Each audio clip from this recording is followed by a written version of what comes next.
జై శ్రీరామ్. ధర్మం కోసం త్యాగం చేయడంలోనే నిజమైన గొప్పతనం ఉంది. కైకేయి రాముడిని వనవాసం చేయాలని, భరతుని పట్టాభిషేకం చేయాలని ఆదేశించినప్పుడు అది చాలా అన్యాయం జరిగిన క్షణం.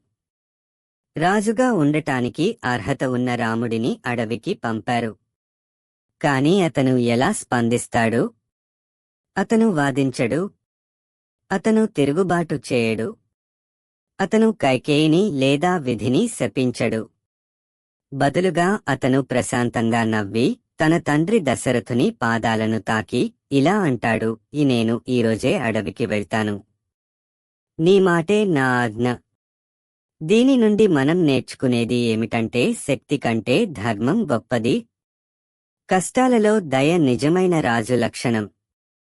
రాజ్యాన్ని పరిపాలించడం కంటే స్వీయ నియంత్రణ గొప్పది.